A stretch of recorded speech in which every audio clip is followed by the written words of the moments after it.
and your astrology. See, whether you believe in astrology or not is a different question, and that's not the question we should or would answer.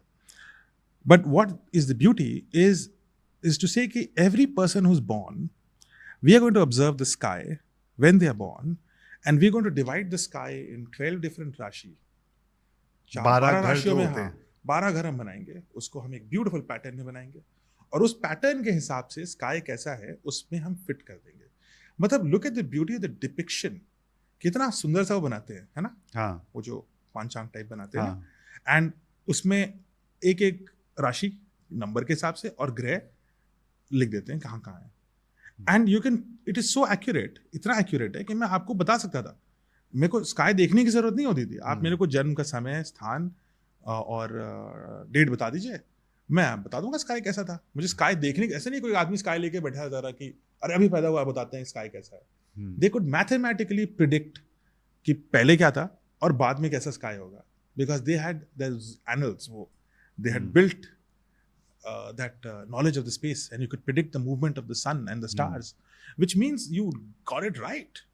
Otherwise कैसे, if you didn't get it right, तो आपके तो राशिफल आगे पीछे जाने चाहिए थे, नहीं होते, है ना? राशिफल बनाना is a space science.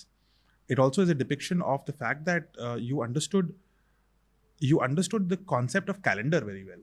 Ramayan में सर भगवान श्री राम जब पैदा हुए थे तो उनकी राशि कैसे दिखती थी उसका वर्णन है. उससे ये बैकवर्ड कैलकुलेट करा गया कि ये कब कब ऐसा स्काई में ये पोजीशंस थी टू प्रिडिक्ट कि वो कौन सा साल था जब वो बॉर्न हुए होंगे. उसमें दो आंसर निकलते हैं, एक 5112 BC निकलता है, if I'm not mistaken. पर उससे पहले भी और 100-150 साल पीछे, 1000 साल पीछे जाकर के भी आंसर निकलता है. Of course, skies will repeat ना, एक पोजीशन तो रिपीट होती है. Yes. So that will happen. But understand that now it's very easy. आप कंप्यूटर पे जाते हो, आप कुछ भी लिख देते हो क्योंकि कंप्यूटर है. बट पहले सब नहीं था. And yet you could predict raja maharaja. आम आदमी भी अपना राशि बनवा सकता था. And you don't, you just tell me the time. और आजकल तो मतलब 2 मिनट में उसी साइंस को यूज करके जो है ये अब तो हाँ कर लेते हैं. बट ये तो कंप्यूटर के पहले की बात है ना. हाँ, कितने सालों से, कितने रामायण के टाइम पे अगर राशि बनती थी तो इसका मतलब उस समय भी इस सब की नॉलेज थी. हाँ, मतलब होगी, मतलब दिस इज वेरी ओल्ड, मतलब वी डोंट नो एग्जैक्टली कितना ओल्ड, बट इंडियन वैदिक सिस्टम, डेफिनेटली वेद के समय हम स्काईज को स्टडी करते थे. बिकॉज ना सिर्फ हम स्काई को स्टडी करते थे, हमने उसको कॉस्मोस यानी ब्रह्मांड की आयु निकालना, उसको एक्सप्लेन करना, कॉन्सेप्ट ऑफ टाइम समझाना, ये सब ऋग्वेद में है. ऋग्वेद में लिखा हुआ है कि अलग अलग, जैसे ब्रह्मा का टाइम अलग स्पीड से चलता है, मनुष्य का अलग चलता है, बट बीच में पितर आते हैं, मनु आते हैं. So there are different bodies moving at different speeds and their time moves differently. So Rigved is I think most intelligent text ever written. और जो आपने अभी बताया ब्रह्मा के टाइम के बारे में, अगर मैं उसको इस पूरी थ्योरी ऑफ टाइम से जोड़ूं, या बिग बैंग थ्योरी जो हम अगेन वेस्टर्नर्स को क्रेडिट करते हैं उसके लिए उससे जोड़ूं, हाँ, तो मे बी ब्रह्मा शायद एक ऐसे ग्रह पे रहते हैं जो लाइट की स्पीड के इक्विवेलेंट मूव कर रहा है या थोड़ा सा कम मूव कर रहा है, और हम उससे काफी धीरे मूव कर रहे हैं, और इसलिए ये टाइम डिफरेंशियल है. Potentially, yeah. That's a good explanation. One of the theories of origin of the ब्रह्मांड का सृजन कैसे हुआ, उसमें ये है कि वो जो विष्णु भगवान है, वो एक ईथर, एथेरियल या जो भी वो कुछ होगा, एक कॉस्मिक स्लीप में नहीं है, एक स्लम्बर में है, मतलब इनएक्शन की स्टेट में है. और उस इनएक्शन की स्टेट में से सडनली उनकी नाभि से वो फूल निकलता है, एंड उससे suddenly Brahma emerges. This thing itself could, you can say कि this is big bang. The emergence of Brahma ji from Vishnu Bhagwan is the beginning of big bang. और जो Vishnu Bhagwan is lying down in this sea of primordial soup, जिसको आप हम बोलते हैं science में, उसको इथेरियल सी बोलिए या उसको इनएक्शन बोलिए, एक he is not sleeping but he is in a slumber, he is in inaction, is where, जो मैं आपको बोल रहा था बिग बैंग के पहले क्या था, अब उसको पर्सोनिफाई कर दिया गया. But scientifically maybe it's a very good way to imagine कि before time began, before big bang began there was inaction. और बिग बैंग में अब ये कह रहे हैं कि उसके पहले क्या था, एनर्जी बनती थी, एनर्जी से matter antimatter, matter antimatter से वापस energy. So you are stuck. energy, matter, antimatter, destroy and reconstruct into energy. Energy gets matter, antimatter, और ये एक तरह से endless cycle था, which is very inactive क्योंकि कुछ हो नहीं रहा है. हाँ. And that is the slumber of Vishnu Bhagwan, which is depicted in one of the, there are multiple theories, by the way. This is one of the theories. When Brahma emerges, and then there are 3 ways he's looking, like 3 dimensions. So ये तो sir big bang हुआ कि सब कुछ अभी इस point in time पे बाहर की तरफ एक्सपैंड कर रहा है. Correct. फिर एक बिग क्रंच थ्योरी की बात होती है. जब ये पूरे एक्सपेंशन अपने मैक्सिमम स्केल पे पहुंच जाएगा तब ये सब वापस दोबारा ग्रेविटेशनल पुल की वजह से, जब वेलोसिटी लूज होगी तो ग्रेविटेशनल पुल की collapse हो जाएगा. सब कुछ कोलैप्स होगा और वापस आकर के एक न्यूक्लियस में कन्वर्ज हो जाएगा. इसके आगे भी एक थ्योरी है वैसे जो मैंने सदगुरु से सुनी थी. उसका वैदिक टेक्स्ट भी होगा जो ये कहता है कि ये 112 बार ये एक्सपेंशन और कोलैप्स होगा.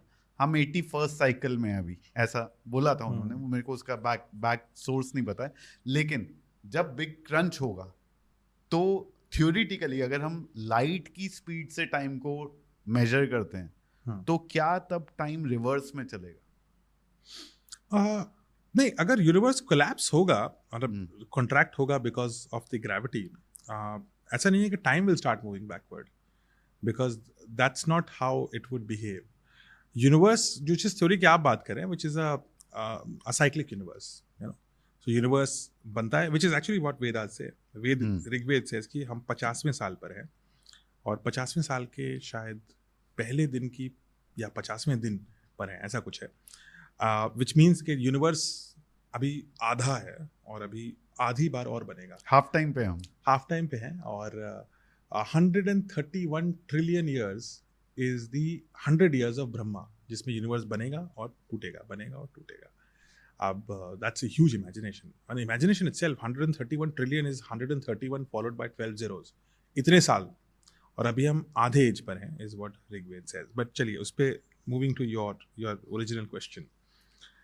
सी, one prominent theory has, and there are multiple alternatives to Big Bang which have emerged out of it, is that the universe, it's expanding. It is right now expanding at an ever increasing rate, and there will be a time when it will, it will expand so much कि जो electrostatic forces हैं, जैसे proton और electron एक electrostatic force से पकड़े हुए हैं, लेकिन ये एक्सपेंशन हो रहा है, तो एक पॉइंट ऐसा आएगा जब इसको ये पकड़ ही नहीं पाएगा, प्रोटॉन इलेक्ट्रॉन को, which means the universe will just end in a way. So all entities like atoms, molecules, they will all start ending. Or even within a proton and a neutron, there are quarks. They will also start collapsing. So the universe will start losing its binding force. And then it will probably, because of the gravity, and gravity will never die, gravity ki wajah se it will start coming together like a lump, and it will become the same thing which it began with. So the universe will go up and down like this, right? Which makes sense, because क्या होगा अगर universe में ऐसे expand होता ही रहा तो क्या होगा? Eventually there has to be something where it will end, and it makes sense to imagine that यहाँ एंड होगा और उसके बाद क्या होगा? एक्सपेंशन के बाद क्या होगा? Contraction makes sense because gravity will still exist. All other forces are lost other than gravity, and the gravity will pull things together. Gravity में एक बड़ी beautiful चीज होती है. Unlike all other forces, there are 4 major forces. Unlike other forces, gravity only knows attraction. There's no repulsion due to gravity. So gravity only attracts. Magnet देखो, north लगा दिया तो दूर हो जाएगा, north south लगाया तो attraction है. बिल्कुल. Same with other forces. Gravity में ऐसा नहीं होता. Gravity, north magnet भी है ना, तो gravity वाला जो force उनके बीच में है वो तो सिर्फ वो तो attraction attract ही करेगा. So gravity is, by design, it's weaker, but because it is only additive, because you are only adding gravity, थोड़ा कछुए की चाल से, लेकिन only addition हो रहा है, cancellation कहीं नहीं हो रहा. इसलिए gravity as an aggregate force is what keeps the universe together, and that will survive.